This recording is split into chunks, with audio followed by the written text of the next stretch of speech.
Alors, aujourd'hui, j'avais envie de te citer certains titres, certains jeux, mangas, auxquels il faut jouer. Évidemment, diviser ce concept en plusieurs parties, pour ne pas faire trop long. Aujourd'hui, j'avais envie de te parler des jeux Naruto qui sont à jouer si tu es fan, ou si tu es à la recherche de jeux, tout bêtement. Alors, commençons.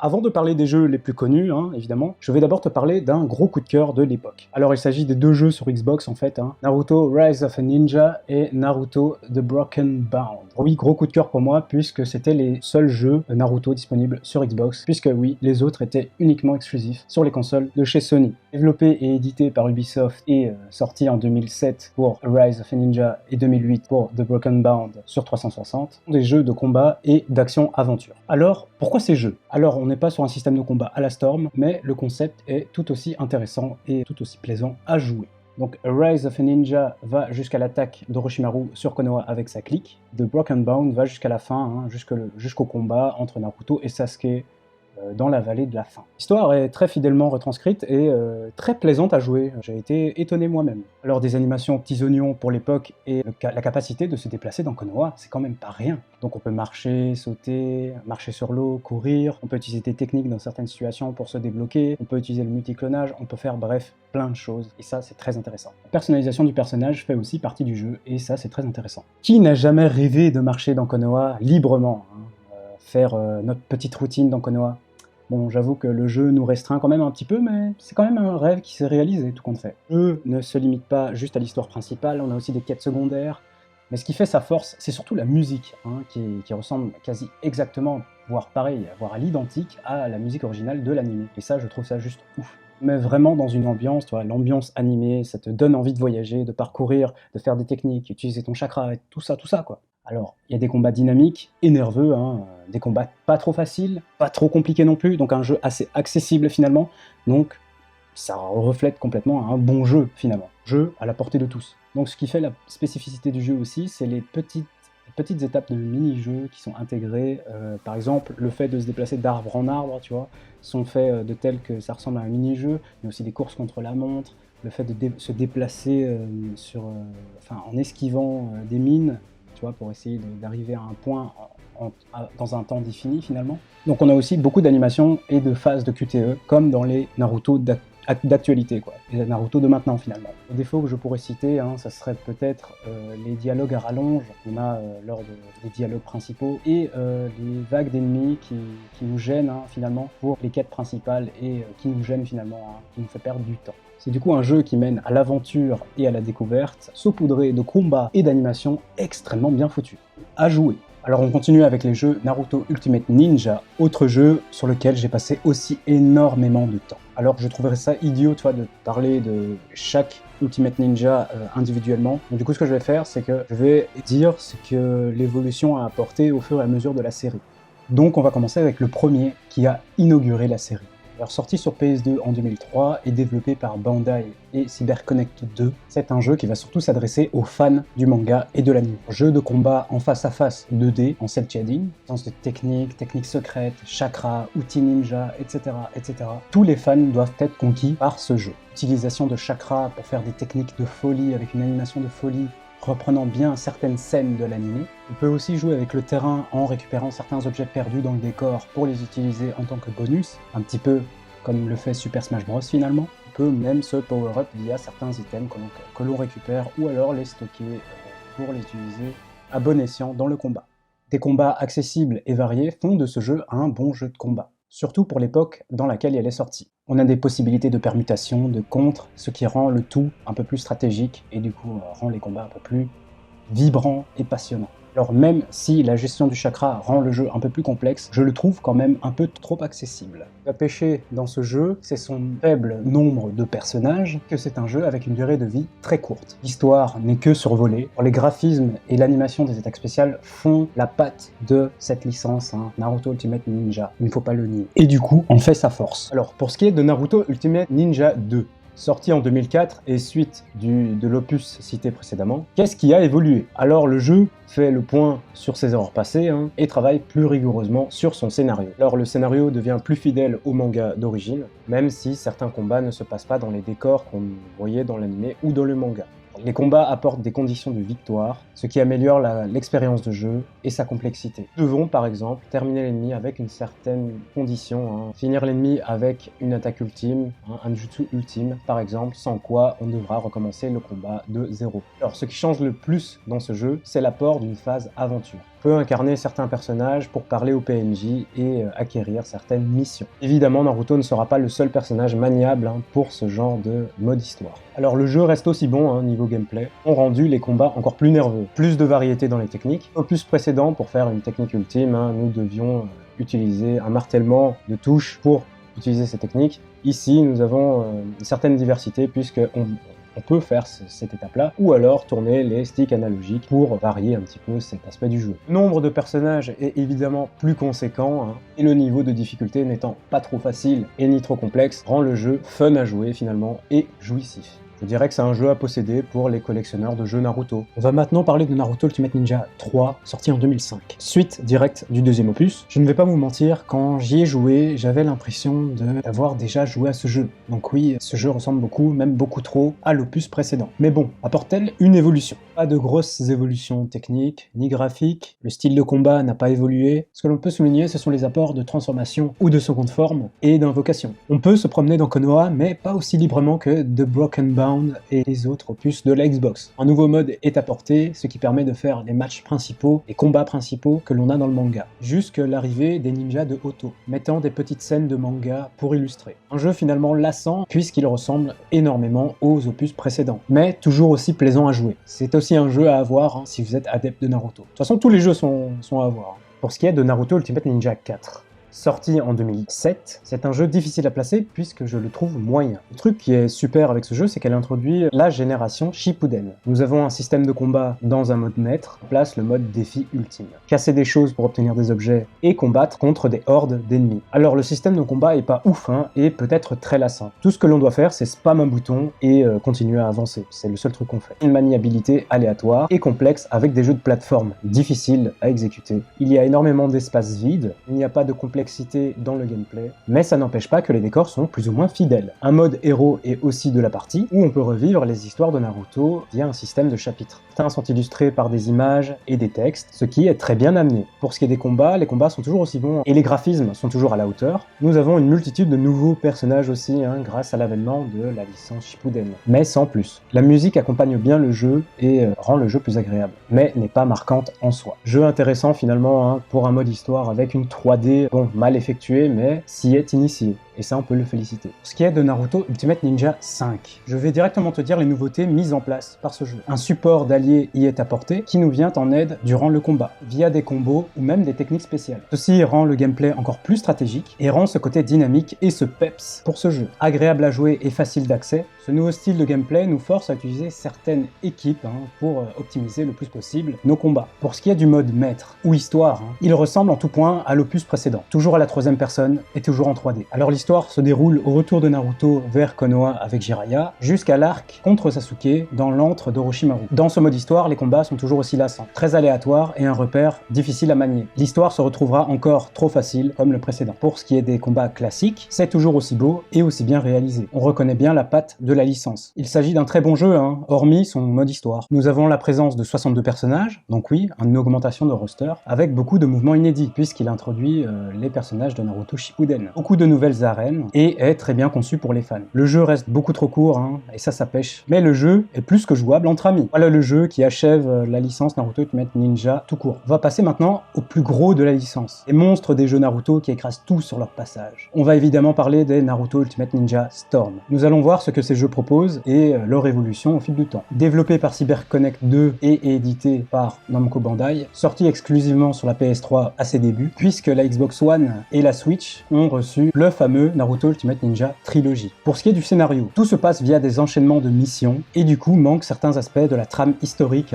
de Naruto. La trame de l'histoire de Naruto est beaucoup survolée. Nous avons évidemment les combats principaux de la série, mais il manque ce côté claquant et marquant du mode solo. On ne voyage pas dans beaucoup de zones de Konoha, ce que la Xbox a réussi à faire. Dans ce jeu, on est assez restreint et l'histoire se limite à des missions et à des combats à accomplir, sans aller sur le terrain même. Et ça, c'est dommage. Alors, pour ce qui est des combats, là, on est dans quelque chose de génial. Des combats en 3D jouer dans un terrain en 3D, grosse nouveauté pour la licence Ultimate Ninja. Nous avons toujours des items utiles lors des combats, j'ai envie de dire que c'est vraiment comparable au Ultimate Ninja sorti sur PS2, renouvelé avec de la 3D. On aurait presque l'impression de voir des combats de l'animé. Alors les cinématiques lors des combats de boss sont juste géniaux. Tout pour que les fans de la série accrochent à ce style de combat. Une quantité de personnages jouables plus que correcte, en fait un jeu assez varié et très accessible. La chose un peu irritante dans ce jeu, c'est la lassitude qu'on y perçoit, qui provient du fait que l'on fait toujours la même chose. Quand tu auras terminé le jeu, tu n'y toucheras plus. Sauf si tu veux jouer entre potes, là ça devient intéressant. Pour ce qui est de Naruto Ultimate Ninja Storm 2, sorti en 2010, le jeu agrandit son champ de vision en s'installant aussi chez Xbox. Une grosse évolution est apportée avec cet opus, nous avons un scénario avec de vrais lieux à visiter. Les décors sont dignes de l'anime et beaucoup plus fidèles que le premier opus.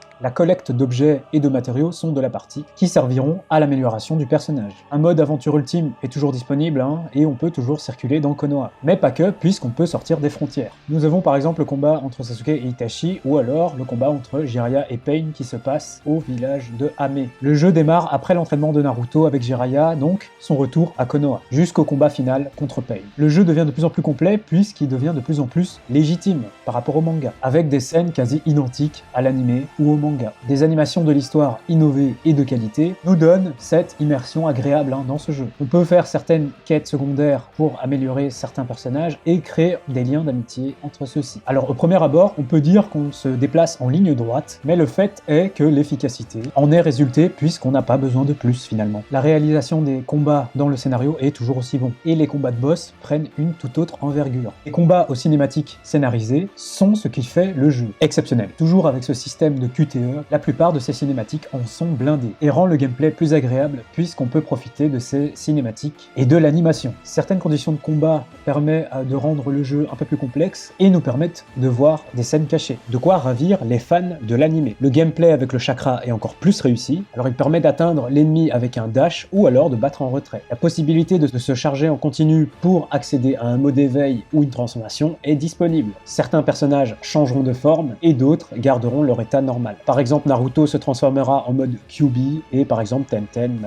aura juste un power-up. Personnages de soutien rendent les combats encore plus dynamiques avec une multitude de nouveaux personnages, dont le fameux Killer Bee et Lars Alexanderson de Tekken 6. Jeu avec une très grande durée de vie, on accède enfin à un mode online, soit avec des matchs amis ou des matchs en ranking, avec la capacité de personnaliser son profil en collectionnant des cartes ninja. Ceci rend le jeu encore plus moderne, donc oui, très gros jeu qu'il faut avoir absolument dans sa collection. Pour ce qui est de Naruto Ultimate Ninja Storm Génération, sorti en 2012, est un jeu un peu à part. Ce jeu ne possède pas les mêmes modes histoire que les opus précédents. Nous ne sommes pas lâchés dans ce vaste monde qui est Naruto, où on peut contrôler un personnage à la troisième personne dans un univers en 3D. Le mode histoire est fait en division entre plusieurs personnages pour retracer leur histoire. Ceux-ci sont constitués de combats simples, avec des scènes de l'anime retravaillées pour le jeu, et des scènes inédites. L'histoire est très fidèle, mais le fait qu'on ne soit plus maître de son gameplay font que c'est moins immersif. Il n'y a plus d'animation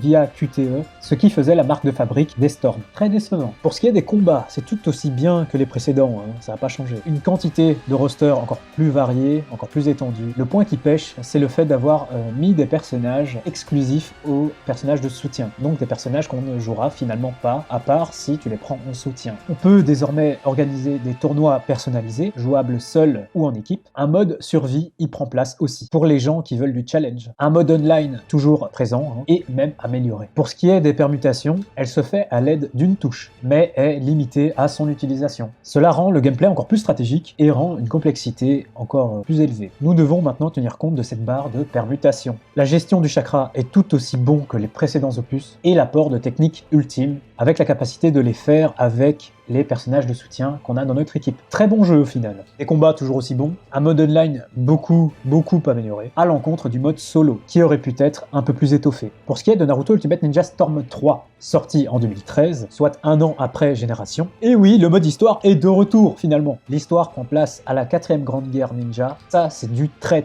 lourd. On contrôlera les personnages principaux de l'histoire et retraceront leurs combats. Le jeu est composé de décisions ultimes qui nous permettra de faire des choix dans l'histoire. Le choix qu'on choisira aura un impact sur l'histoire, donc des situations différentes sont possibles. Selon les voies qu'on choisit, on aura des points de héros ou de légende. Cela permettra d'améliorer nos outils ninja et de les rendre plus puissants. Une fois terminé, on peut recommencer et finalement choisir le choix qu'on n'avait pas choisi au départ. Le mode histoire nous permet toujours de se déplacer en dehors de Konoha ou dans Konoha, avec des systèmes de combat un peu spéciaux. On combat contre des hordes d'ennemis, qui est très bien puisqu'on a accès aux mêmes techniques qu'on a en mode versus. Très bourrin, jouissif et dynamique, à l'inverse des Naruto Ultimate Ninja 4 et 5. On peut se déplacer en équipe dans le scénario et renforcer les liens entre nos alliés, et constituer des équipes comme on veut. Jeu toujours aussi nerveux, avec des techniques toujours aussi exceptionnelles. Des transformations et des éveils encore plus réussis, comme par exemple les Biju, et qui sont d'ailleurs jouables dans cet opus. Les Jinchuriki quoi. Les combats de boss sont de retour en se basant encore plus sur l'animé, les cinématiques sont juste exceptionnelles, toujours avec ce système de QTE pour admirer ces cinématiques. Le gameplay des combats de boss se complexifie,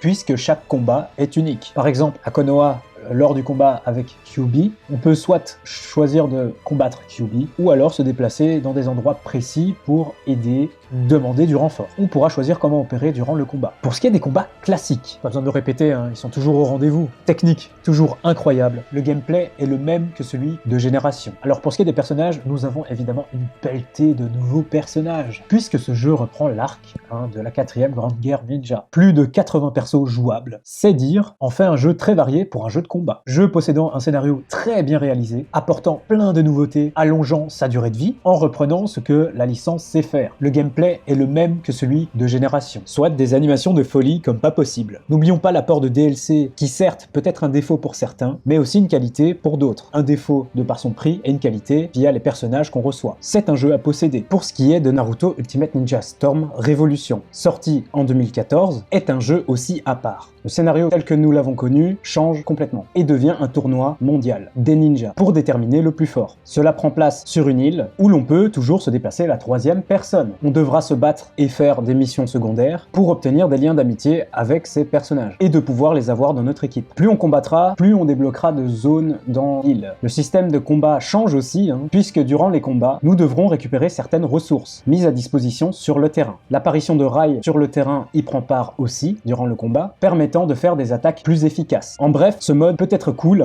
mais est finalement oubliable et peu jouissif. L'ennui se fait ressentir et le gameplay est anarchique. Ce qui fait la force de cet opus est l'escapade ninja, qui nous permet de vivre certains épisodes inédits, qui ont été créés pour le jeu et dirigés par Kishimoto lui-même. Il a même designé certains persos pour le jeu, comme Mecha Naruto. Alors seulement 3 parties sont débloquables, un peu dommage. Mais ce mode est à faire pour tout fan qui se respecte, puisque cela nous permettra d'en savoir plus sur l'œuvre, savoir des choses qu'on ne sait pas dans le manga, comme l'avènement des membres de l'Akatsuki. Le studio Pierrot s'occupe de l'animation, ce qui va ravir les fans de l'anime. Les combats sont toujours aussi bons, ninjutsu toujours aussi claquant, mais manque de saveur de par son gameplay, du mode principal. Les anciens modes sont toujours de la partie, avec la particularité d'inclure un mode personnalisation, pour pouvoir personnaliser nos combattants préférés. Jeu finalement très moyen, mais qui a la légitimité d'innover en apportant certaines scènes inédites, et en essayant d'apporter un nouveau style de gameplay, de par son mode solo. Il faut au moins jouer à ce jeu pour au moins le mode escapade ninja. Parlons maintenant du dernier opus. Il s'agit bien sûr de Naruto Ultimate Ninja Storm 4, l'ultime volet de la série sorti en 2016 sur Xbox One, PS4. Pour ce qui est du mode histoire, il est juste incroyable et est finalement le mode histoire ultime de la saga. L'histoire est plus que réussie, des affrontements avec des effets de partout et bien réalisés, des scènes de QTE aux petits oignons et des combats juste monstrueux. Le mode histoire est composé de nombreux combats classiques, mais contient aussi des combats originaux. Par exemple, on peut incarner des géants pour terrasser des centaines d'ennemis. Les combats de boss sont à l'apogée de ce qu'a accompli les Storm depuis des années. Notons qu'on pourra aller jusqu'à la fin de l'œuvre, jusqu'à la fin de l'arc de la 4e guerre ninja, et débutera le chapitre de Boruto. Des combats démesurés et tape à l'œil, la fidélité avec l'œuvre originale est plus que réussie de par ses cinématiques, la tension est plus que palpable durant les cinématiques. Alors le jeu n'est pas compliqué en soi, mis à part certains boss. Le jeu s'est plus concentré sur la mise en scène et à sa fidélité. On peut choisir pour se battre dans un panel de plus de 100 personnages, en comptant les différentes formes. Alors certes, je dis souvent que la complexité est là, mais je parle de complexité et de possibilités par rapport aux opus précédents. Du coup, les combats de ce jeu sont bien diversifiés, avec un système de gameplay très ludique, qui est facile d'accès et technique, mais reste un jeu de combat trop accessible par rapport aux autres jeux de combat. Les modes éveil sont encore plus présents, avec quasi la disponibilité de toutes les transfos de Naruto, de la saga Naruto. Lors des combats, on peut déchirer nos vêtements lors de blessures graves, lorsque notre vie est très basse. Pour ce qui est de la qualité graphique, ce jeu nous met clairement une claque. Le fait de passer d'une génération de consoles a changé tout. Les couleurs sont éclatantes, les effets explosent de partout, les scènes scénarisées sont quasi à l'identique de ce qu'on a vu dans l'anime. Pour parler des modes existants dans cet opus, ils sont quasi les mêmes que ce qu'on avait dans les précédents opus. Ce dernier opus est du coup à l'apogée de ce que peut faire les Storm. Une réussite complète sur de nombreux points. Elle permet de satisfaire les fans en savourant les cinématiques proposées par le jeu et via son gameplay. Le fait qu'il soit le plus fidèlement retranscrit y joue un rôle primordial aussi. Alors pour ce qui est de la saga Storm finalement, c'est une belle saga à découvrir pour tout fan qui se respecte. Mais je suis d'accord avec la majorité pour dire que cette saga est un peu trop facile. Il n'y a pas énormément de challenge, les combos sont assez simples et le gameplay un peu trop ludique à mon goût. Mais n'en reste pas moins un bon jeu de combat et d'aventure, avec des tournois IRL et le mode online pour les puristes, cela donne encore du challenge. Alors cette saga m'a fait évoluer, j'ai grandi avec cette saga. C'est pour ça que j'avais envie de faire une vidéo sur la saga Naruto, les Storm, et en espérant qu'elle t'aura plu. La vidéo est assez longue, mais si tu es resté jusqu'à la fin, je t'invite à t'abonner pour me soutenir et je te partagerai ce que j'aime pour te divertir. Je compte sortir aussi d'autres vidéos sur les jeux Naruto, puisqu'il y a plein d'autres jeux qui m'intéressent aussi, les jeux sur console portable, etc.,